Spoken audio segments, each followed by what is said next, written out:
Thanks for coming to my speech. Can I get a show of hands as to who's 18 years or older? All right, thank you.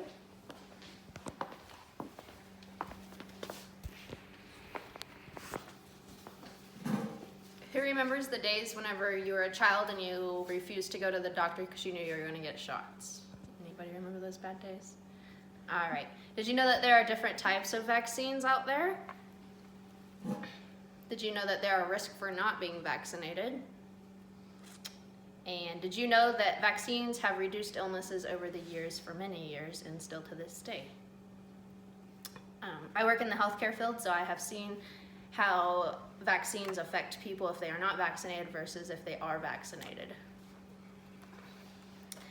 Everyone should get vaccinated to prevent diseases and illnesses, to keep the illness from spreading. That goes along with staying up to date on vaccines as well. They have things called boosters that you can take. I'm going to show you a video. People who don't get vaccinated are potential trouble. The reason you get vaccinated is to protect me from you. It is not about you, it's about me. Or if you're me, then you, me. And so the thing is, if you don't get vaccinated, a germ can get in you and incubate and mutate.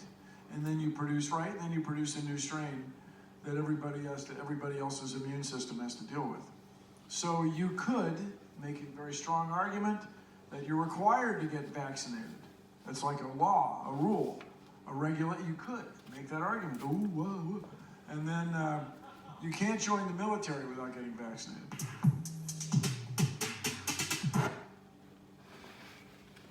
All right. So after that video, let's first talk about the immune system. Immune and immunity, they go together. So the immune system plays a huge part in being vaccinated. It helps fight the illness. So do you know how the immune system works? Anyone? A little. Infections cause illnesses. According to the CDC article from 2018, the body's tools are red blood cells and white blood cells. The red blood cells carry oxygen to tissue and organs, and white blood cells fight the infection. Then you've got macrophages, which are cells that recognize, eat, and destroy the target cells. And then you've got B lymphocytes, which are defensive white blood cells. And they produce antibodies that attack antigens that come from macrophages, which is B stands for blood marrow. So B lymphocytes come from your blood marrow. And then you've got T lymphocytes, which attack the cells that have been infected. And T comes from thymus, so that has to do with your thymus. So with those two being stated, do you know what parts of your body are part of the immune system? No. There are several. So you've got your adenoids, which are your soft tissue that's in your nasal cavity. You've got your tonsils, which are your soft tissues at the rear end of your throat, right about here. And then you've got your thymus, which carries your T lymphocytes. You've got your bronchus, which is the main airway of the lungs.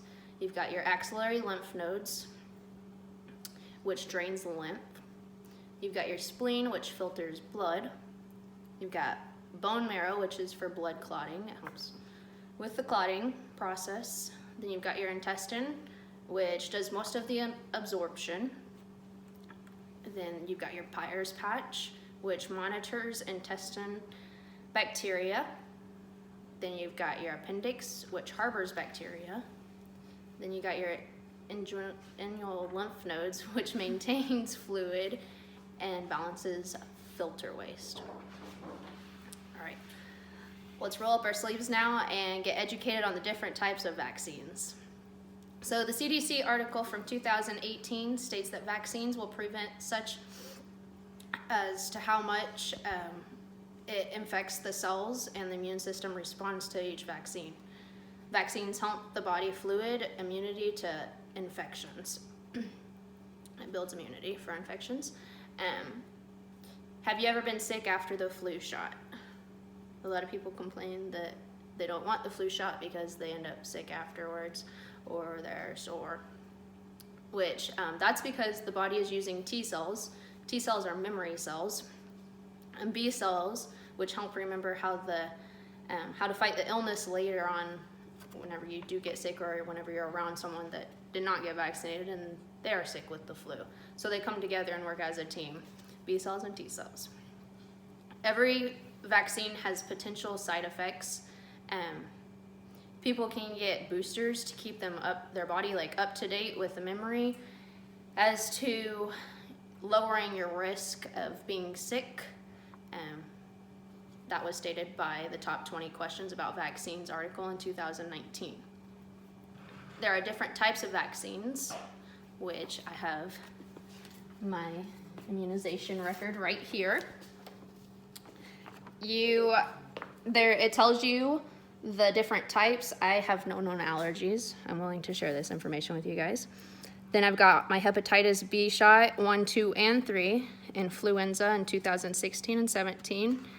I've got my MMR back in 1998 whenever I was a child, and my second one in 2003. I've got my TB shot in 2016.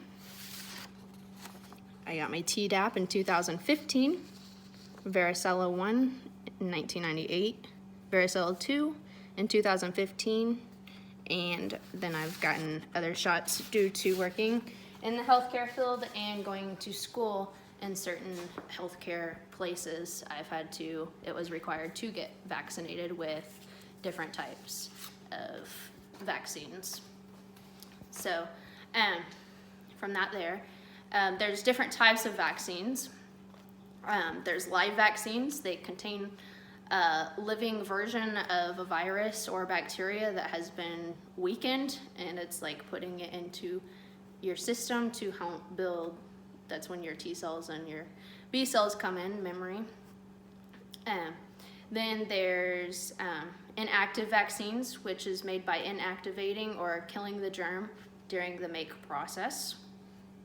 There is toxoid vaccines, which produce toxins within the body to help kill the sickness. Some unit vaccines, which include only parts of the virus or bacteria. Then you've got conjugate vaccines, which is bacteria that has antigens with polysaccharides. Polysaccharides are sugar molecules. And then let's go on ahead and take the shot and learn about the negative effects of not being vaccinated.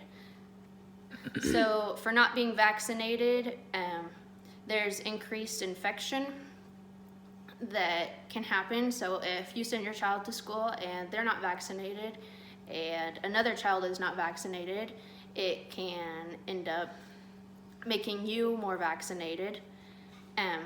Then there's also, you can be rejected from childcare, which is daycare, school. A lot of places, whenever you're a child, they require you to have your vaccinations out of the way so that you're not spreading the disease. And then avoiding to immunize for good, respect the facts, protect your child. 2019 article, it says if you plan to travel, you need to be vaccinated, as some places will not let you visit if you are not immunized. And then finally, let's get our sucker and get out of here. So today we have discussed about how your immune system works and the different types of illnesses that we have. We have discussed that there are different types of vaccines and the benefits of some and different vaccinations and how they work. And we finished with discussing the risk that comes along with it with not being vaccinated. Now let's get vaccinated. Thanks for coming to my speech.